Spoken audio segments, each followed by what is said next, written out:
나는 편집 일을 하고 있기 때문에 한 달에 몇 번 정도 무척 바쁜 때가 있다. 그 탓에 피로가 쌓일 때 매번은 아니지만 종종 위에 어금니 쪽 잇몸이 부어오를 때가 있다. 치과에 가도 치주농로 같은 건 아니고 잡균이 들어간 것 같다는 말뿐이었다. 그런데 이렇게 잇몸이 부어오를 때는 종종 이상한 것이 보이곤 한다. 가장 많이 보이는 것은 일반적으로 아귀라고 불리는 것이다. 색은 검은데 그것도 흑인같이 새까만 것이 아니라 말린 물고기 같은 느낌으로 피부가 너덜너덜하게 늘어져 있다. 키는 초등학교 1학년 아이 정도로 머리카락은 그나마도 벗겨져서 거의 대머리나 다름없다. 옷은 입지 않았고 다만 낮에 태양이 떠 있는 동안에는 어디에도 보이지 않는다. 조명 아래에서도 마찬가지다. 저녁부터 밤까지 어둠 속에서 부자연스럽게 움직이는 것이 있다면 대개 아귀인 것이다. 예를 들면 어느 날 지하철역에서 막차를 기다리고 있는데 벤치에서 머리를 움켜쥐고 있던 회사원이 갑자기 토를 했다. 그러자 벤치 아래에서 우르르 아귀들이 기어나와 그 토사물을 먹는 것이다. 하수구 속에 수많은 것들이 모여있거나 민가의 지붕 위를 달리고 있는 것도 있었다. 몇 번이고 사진을 찍어봤지만 한 번도 사진에 찍혀 나온 적은 없었다. 추석날 시골절로 성묘를 갔을 때 용기를 내어 주지스님께 물어보았다. 일단 불교적으로 아귀에는 3가지 종류가 있다고 한다. 첫 번째는 아무것도 먹을 수 없는 최하급의 아귀. 두 번째는 시체의 살이나 똥같이 더러운 것만 먹을 수 있는 종류로 토사물을 주워 삼키던 그것들은 이것인 것 같다. 세 번째로는 거의 뭐든지 먹을 수 있지만 먹어도 전혀 만족감이나 포만감이 없는 아귀. 주지스님 내게 물었다. 어떤 것이 가장 괴로울까요? 라고 말하고는 저로서는 도저히 가늠조차 할 수 없습니다. 라고 덧붙이셨다. 거기에다가 아귀가 돌아다닐 때는 당신이 아귀를 본다는 걸 눈치채지 않도록 그렇게 하는 게 좋을지도 모릅니다. 그런 것들은 언제나 성불이 되기만을 바라고 있어서 자신들이 보이는 사람이라면 도와줄 거라 믿고 따라올지도 모르거든요. 조심하세요. 라고 충고를 해주셨다. 또한 어느 아귀라도 죽은 이에 대한 제사를 마친 후에 제사 음식은 먹을 수 있다고 했다. 저희 절에서도 제사를 자주 올리도록 하겠습니다. 이렇게 말씀하셨다. 또 직업상 영능력자라는 사람을 만날 때가 있는데 TV에 나온 적 있는 유명한 사람에게 이 이야기를 했더니 그 사람은 언제나 아귀가 보인다는 것이었다. 아무리 그래도 살아있는 사람에게 해를 끼치는 일은 없지만 무슨 이유에서인지 수가 증가하게 되면 우연히 만나게 된다고 한다. 그럴 때는 공양한 사탕을 던져준다고 한다.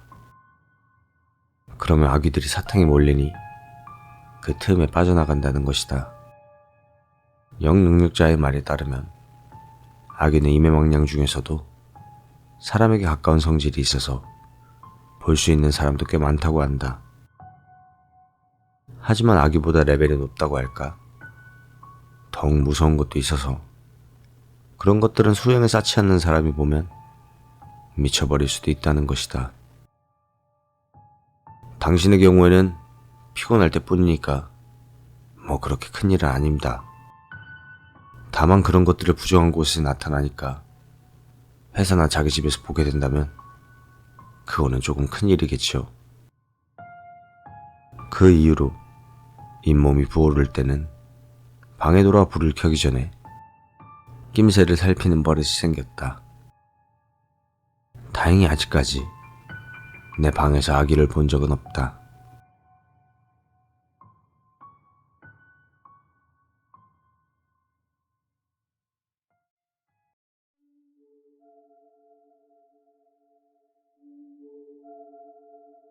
내 친구 중에 영감이 강하던 M에게서 들은 이야기입니다. 우리가 살고 있는 역전에는 큰 단지가 줄지어 서 있고 M은 집에 돌아올 때 언제나 그 단지를 가로질러 다녔습니다. 어느 날 집에 돌아가려고 평소처럼 단지를 가로질러 걷고 있을 때였습니다. 그날은 일이 좀 있어서 평소보다 빠른 걸음으로 돌아가고 있었다고 합니다.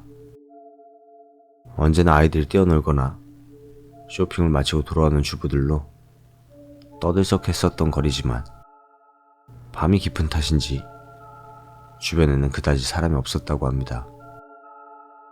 1동, 2동을 지나 모래밭과 벤치, 그네만 있는 작은 놀이터에 들어서자 슬쩍 사람 모습이 보였습니다. 이런 밤 늦게까지 뭘 하는 거야 싶어 멀리서 눈을 흘겨보자 그곳은 목을 매단 여자의 시체였다고 합니다. 어째서 이런 시간에 이런 것이. 보통 이런 상황에 처하면 깜짝 놀라 도망치거나 패닉에 빠지겠지만 M은 간이 큰 건지 뭔진 모르겠지만 귀찮은 일에 휘말렸다고 생각하며 경찰에 신고했다고 합니다. 경찰에 도착할 무렵에는 구경꾼도 몰려왔고 M은 경찰서에 끌려가 긴 조사를 받게 되었습니다. 목을 매단 모래밭의 나무가 정면으로 보이는 벤치에 앉아 경찰관 한 명에게 똑같은 질문을 몇 번이고 받았다고 합니다. 결국 집에 돌아가자 도저히 일을 할 상황이 아니었고 그날은 곧바로 잠에 들고 말았다고 합니다. 다음날 M이 눈을 뜨고 출근 준비를 하는데 경찰에서 전화가 와서 곧바로 출두해달라는 것이었습니다.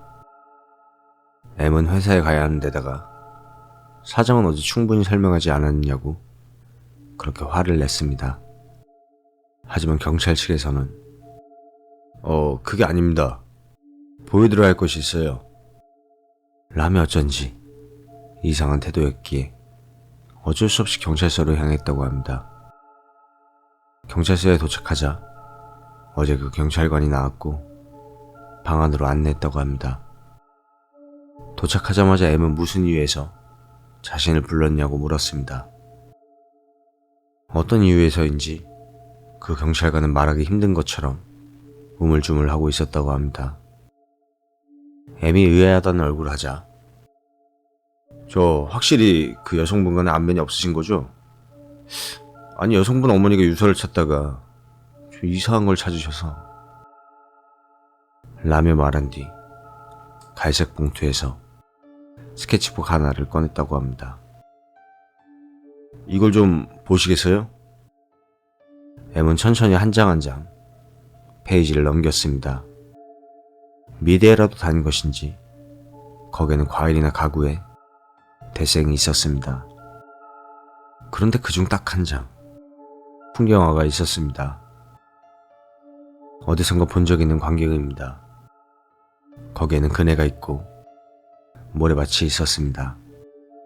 그리고 그 옆 나무에 로프를 묶고 목을 매단 여자, 그리고 벤치에는 청년 한 명과 경찰관같이 보이는 사람이 앉아있는 그런 그림이었습니다. 그 스케치북은 자물쇠가 달린 책상 서랍에서 나온 것으로 그 여자 이외에 다른 사람 지문은 발견되지 않았다고 합니다. 어쨌거나 그 때문에 M에게는 여성과 무슨 관계였냐는 추궁이 계속해서 이어졌다고 합니다. M은 그렇게 치면 왜 경찰관도 있는데요? 라면서 반쯤 패닉이 되어 말싸움을 했다고 합니다. 결국 결론은 나지 않았고 M은 그대로 집에 돌아올 수 있었습니다. 그 사건은 유서 없는 자살 사건으로 종결되었다고 합니다. M은 영감이 있어 지금까지 귀신을 본 적도 있다고 합니다만 이 정도로 이해할 수 없고 두려운 사건은 없었다고 합니다.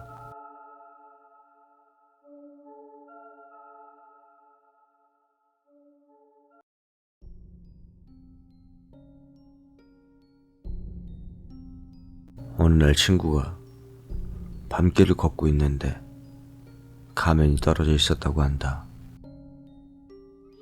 제사라도 있었나 생각하며 옆으로부터 계속해서 걸어갔다.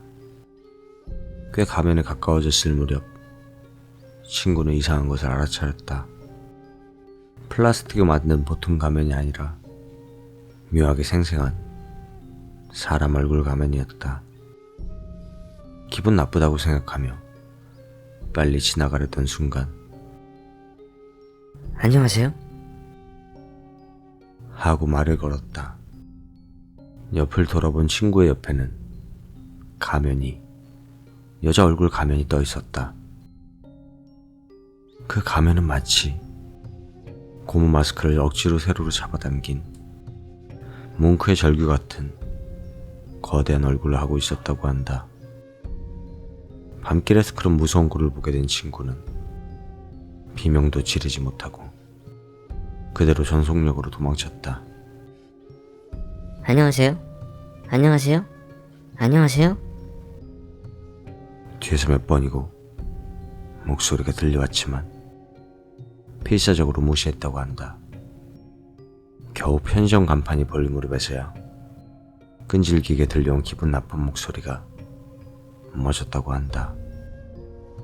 만약 친구가 가면에게 대답했다면 무슨 일이 벌어졌을까?